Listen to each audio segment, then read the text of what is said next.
Studies show that up to 75% of people are dehydrated, and most of them are actually drinking plenty of water. In fact, drinking more water could actually be making the dehydration worse, because water alone doesn't hydrate you the way you think.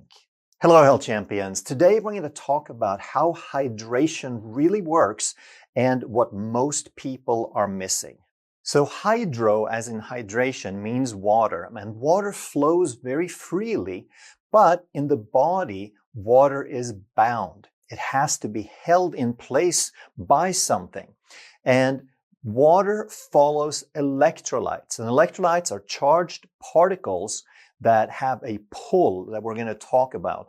So sodium, potassium, magnesium, they act as gatekeepers for the water. And these minerals, these electrolytes, they exert a force, they exert a pull that moves water across membranes, across semi-permeable membranes in a process called osmosis.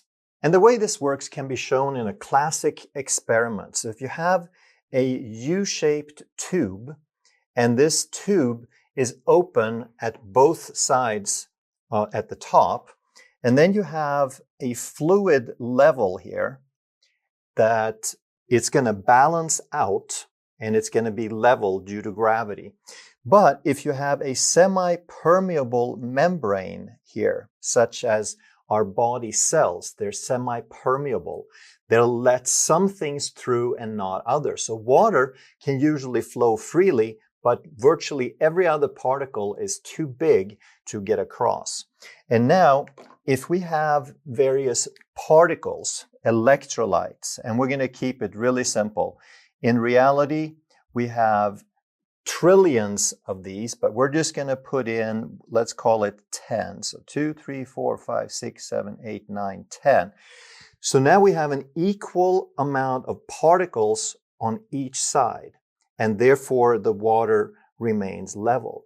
But if we were to add more particles on this side, now those particles are going to exert a pull. It's like a sponge. They're going to start pulling water across this membrane, and therefore this water level is going to rise and this water level is going to drop.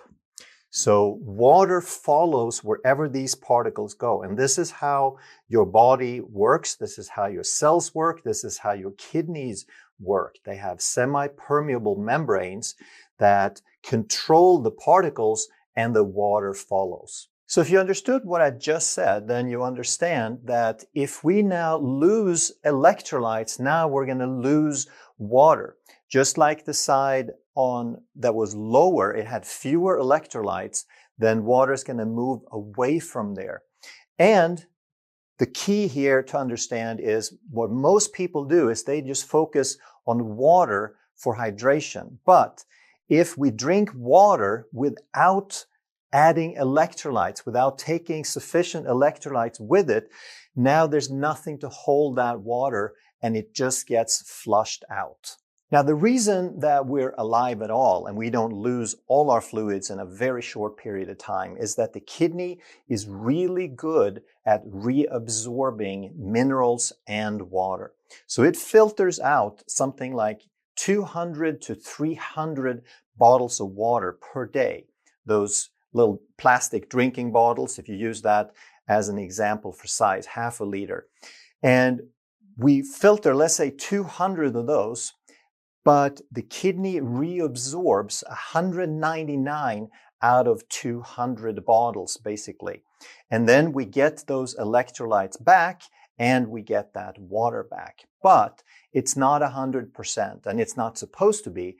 But the kidney is really good at regulating this stuff, but it's not perfect, and there is a limitation of matter. It can only do so much, and therefore there will still be losses. We're still going to be missing and losing these electrolytes unless we replenish them. Now here's something that is critical that hardly anyone ever talks about, and it's inside versus outside of the cells.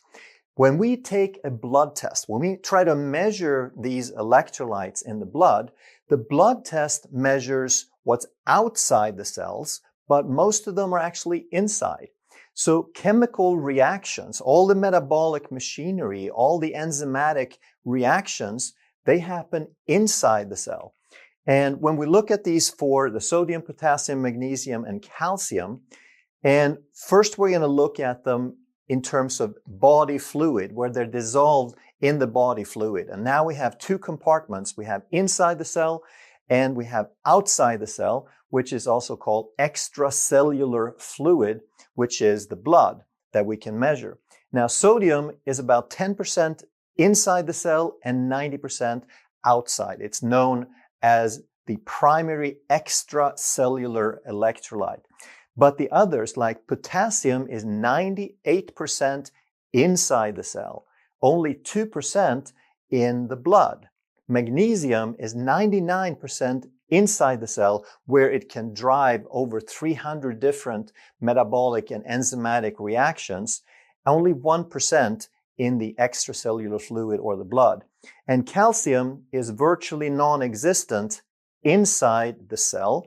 It is a little bit in the blood, where it can also assist with enzymatic reactions. But we'll talk about where calcium is in a second. But here's what we want to understand about this. What is the value of blood work, of a blood test? What can we really find out? Well, the only thing we can really see and get a good idea of is sodium, because 90% of that is in the blood. The others hardly exist in the blood at all.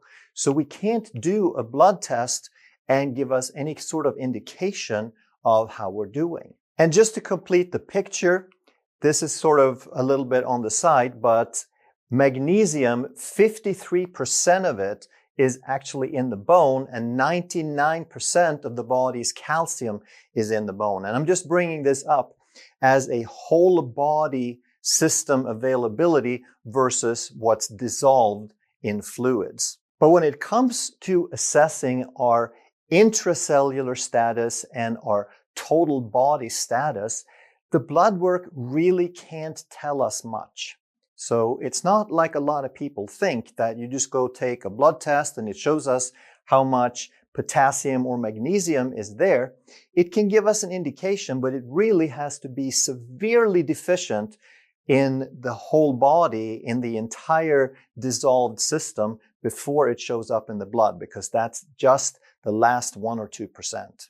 And one more reason that we don't really get an indication from the blood test is that most of the magnesium and the calcium is in the bone, but it's super important how much is in the blood.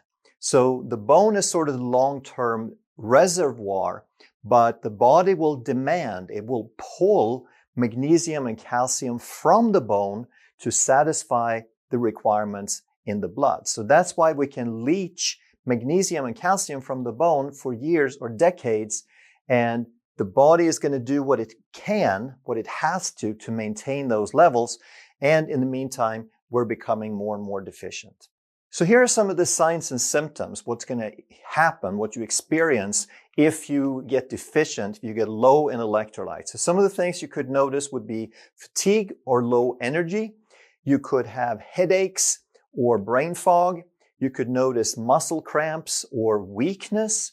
You could experience poor sleep.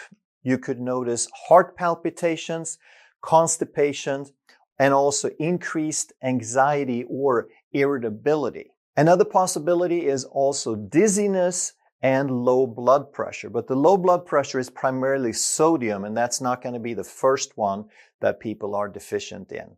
And perhaps the most important sign is that you experience thirst even though you're drinking water on a regular basis. But here's something I've pointed out in many videos previously, that unfortunately it's still not that simple, because these symptoms that we just went over on the previous slide, they can have many other causes. It's not just like one thing can cause a certain symptoms.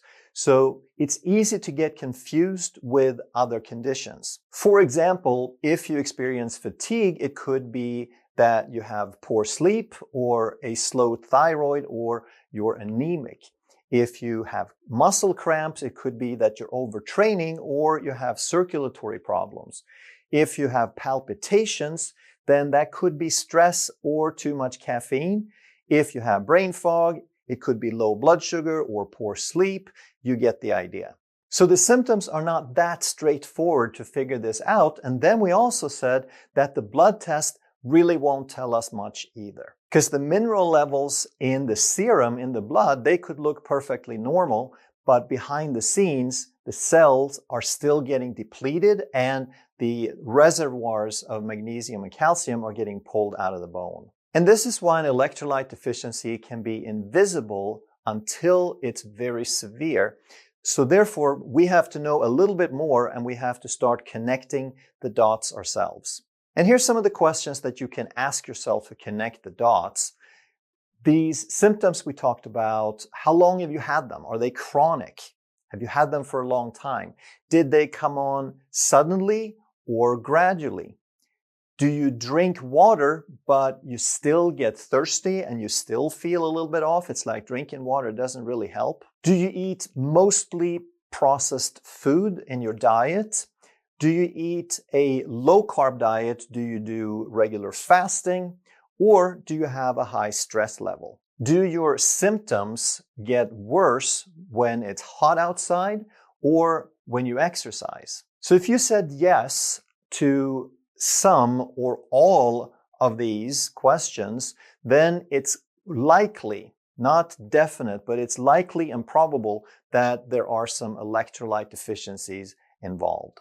And now, like we just said on the previous slide, the different conditions, the symptoms can be caused by different conditions. So we don't know for sure, but here's the thing. Electrolytes are a good place to start because they're very safe, they're very simple, and they're quite inexpensive. So the solution, which you understand by now, is hydration, which means that you take water and electrolytes. Okay, you take not one or the other, but you take both at the same time for a period of time. So now when you drink water, you get water into the body, but the electrolytes is what keep the water in the body. And now also consistency matters more than quantity. It's not like you have to take mega doses, but you want to eat good food. And if you supplement with some electrolytes, then make sure that you get a well-balanced one and you do it consistently. And the best food sources, basically all sorts of whole food, but some really good ones for potassium is avocado, leafy greens, salmon. For magnesium, pumpkin seed is a fantastic source.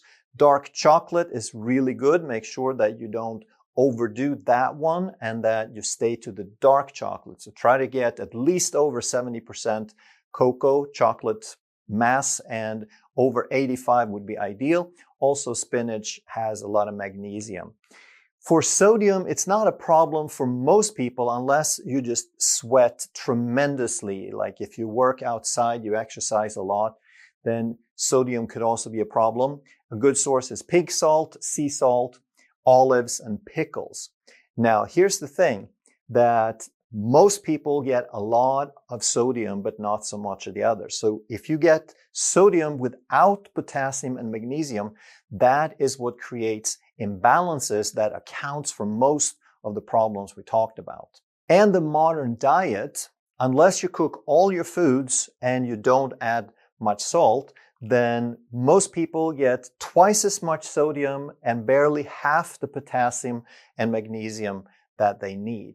Now, I'm not one who holds back on sodium. I don't think sodium is a problem because the kidneys can regulate it unless you're just really deficient in potassium and magnesium. So that's more of a key, is to bring those up than it is to bring sodium down.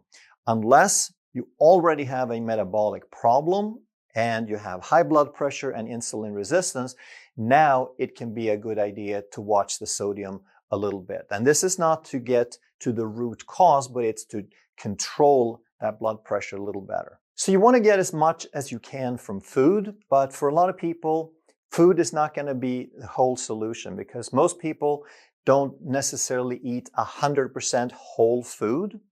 Another reason is, like we said, the modern diet has twice the sodium and half the potassium and the magnesium of what you need. A lot of people do low carb, high fat, keto diets and fasting, and these are excellent. That's what this channel is really all about. But we have to understand that when we go from an insulin resistant state, when we go from an overfed high insulin state, that retains more sodium and more minerals. It tricks the kidneys basically into retaining excess amounts.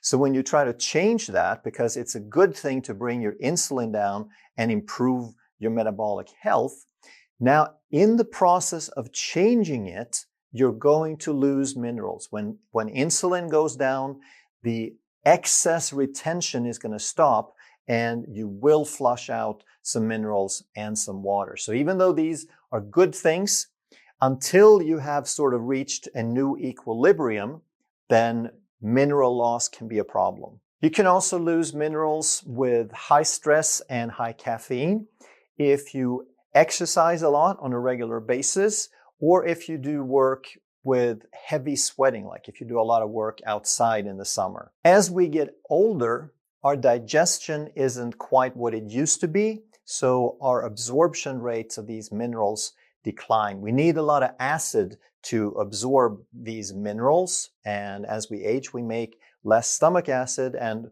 the overall state of our digestive tract also goes down a little bit.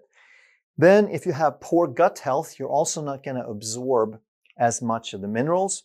And a big one that most people don't realize is the soil depletion, that we're losing topsoil. We don't grow plants and vegetables the way we used to, and therefore they don't have the concentration of minerals that they used to have. So you do the best you can with your diet, but for all these reasons, that may not be enough. So if you choose to supplement, you want to make sure that you get a well-rounded and complete product. So I introduced something called U-Lite, which is the most complete electrolyte on the market a few years ago.